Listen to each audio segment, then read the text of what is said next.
Regardless of what side of the political spectrum you are on, the news that you consume has failed to give us the entire picture of the state of the world, differentiating between a story that was created with the intention of swaying our opinion in favor of someone or some organization's best interest, from the interest to simply inform us, has become increasingly difficult.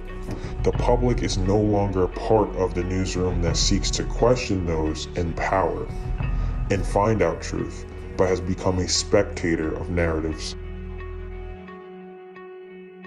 We live in a society now where really trust in mainstream media is at an all-time low. There's really a misalignment of incentives between the people that are doing the advertising and the people that are consuming what the advertisements are putting out. We're excited to be disruptive to the news media, which is really one of the last remaining verticals that has not had technology come in and be able to provide the data, which we all hear about big data today, to provide the data in real time to the user base and effectively be able to position that you're connected 24/7, as opposed to the infotainment today that we see in filling the time for 24-hour, 7 days a week networks.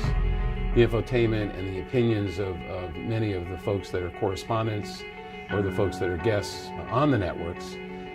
The question is that what's the fact base? Right now, we're living in an age where, I as a reader, for example, whenever I'm looking through a piece of content from any given network, I sort of take what's given to me as the truth. That's what it is. I take the writer's word for what's being written and simply accept it. The problem with that is you look at the way the media landscape is today. It's controlled by these big media giants, these conglomerates, and it's creating the situation of, again, this whole post-truth era that we're living in, of the truth being sort of twisted by companies that have these centralized political agendas and so forth. And I do think writers, readers, fact checkers, everyone sort of involved in this community has a sort of a duty, so to speak, to step in and contribute news that is more factual, more reliable for the end user. The biggest problem we have today is that the system, the mass media system, the mainstream media system is corrupt. Is corrupt. And by that I mean it is fueled by corporate America.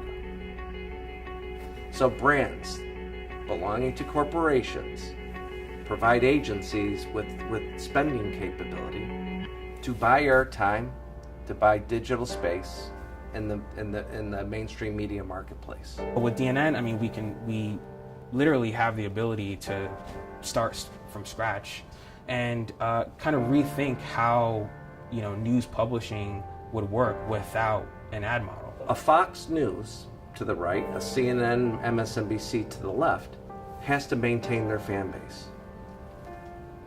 So a rating is no longer what you do, the capability that you have based on the ebb and flow of news events that you're covering.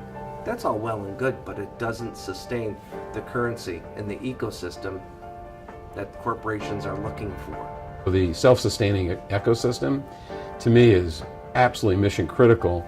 And when you compare it to other news organizations ranging from the BBC to Sky News to CNN or Fox News, their business models are not built on that.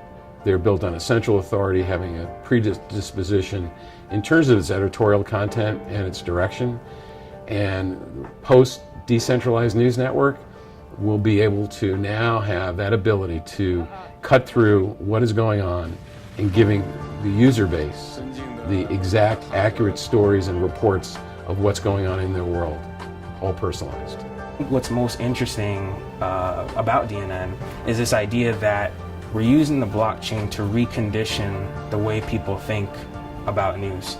I think that's really at the core of what we're trying to do, and that what we feel existing companies like Facebook, like other social media companies cannot do. The underpinning of the network that we're putting together is all built for the sake of transparency. So in the context of news, what does that mean? It means you can't erase the truth. One of the parts of our publishing flow is actually involving media literacy companies in providing the information directly to reviewers at the time that is needed. I believe with the ability to connect with a user base across the world, The journalists will now have the ability, with no central authority evaluating other than the reviewers, looking for facts with respect to the stories, or for that matter, the reports, that now they will emancipate the journalists to be able to get out with their vision, with their reports of the news, and the users will be consuming it.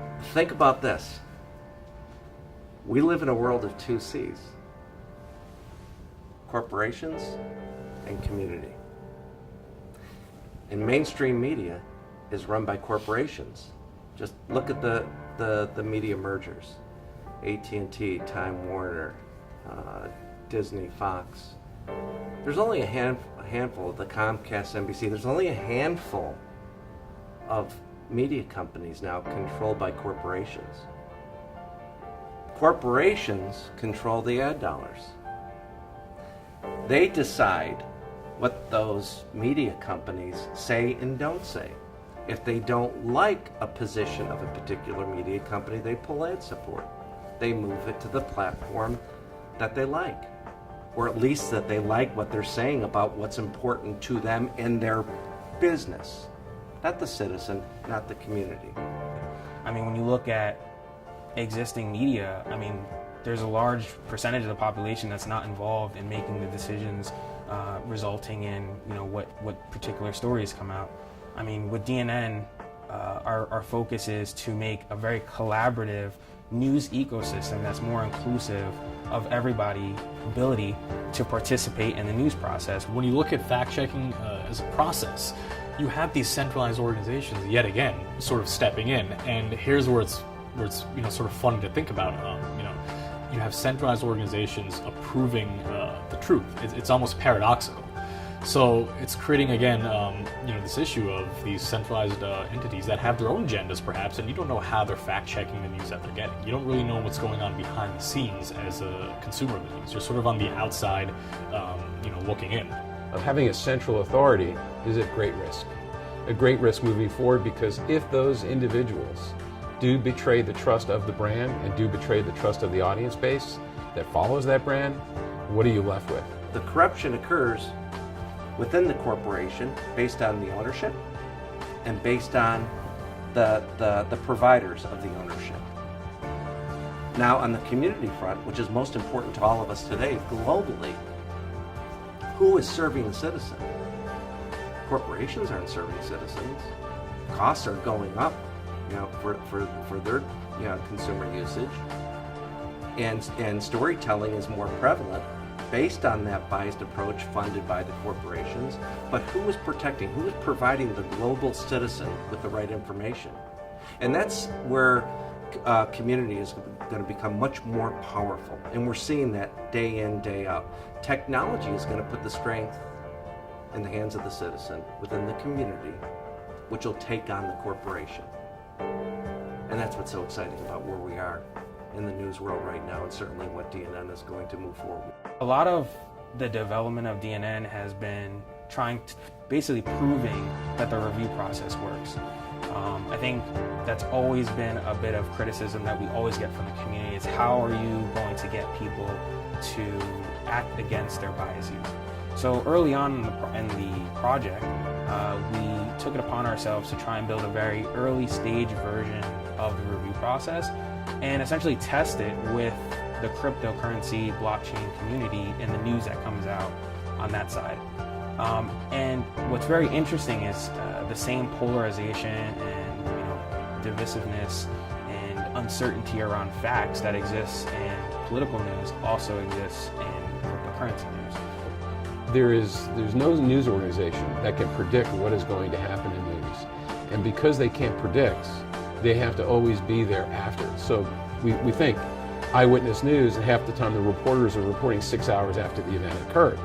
So with social media, the social media global citizen are going to be able to be the news gathering of the future, and to be able to galvanize that and then provide that reporting will have a lot more authenticity than having reporters standing there at the event 6, 7, 8 hours later and providing their take of the news. Right now, the issue that DNN hopes to solve is the fact that I, as a reader, can consume this news that I know is reliable, but regardless, I can always step in. If anything slips through the cracks that isn't factual per se, I can always step in and flag it for any potential factual inaccuracies and send it back into a review and a fact-checking process on DNN. So we sort of give everyone the power to step in and mold, what they consume in a way that everyone can see. I mean, really what we want to do is we just want to change the way people think about the news that they're consuming. And what I mean by that is that where they're getting their news, we don't want them to think of that source as being an arbiter of truth, right? But we want them to question the news that they're getting, right? We want them to trace sources back to their origins and find out what the agendas are of the people that are putting out that type of news. I mean, for example, an article, someone might be reading an article that may talk nicely about tobacco, for example, but not know that the study that's being cited was done by an organization that was funded by XYZ tobacco company. In this post-truth world that we find ourselves living in, it's a really massive opportunity to capture a market that wants the truth, that craves it, and isn't getting it right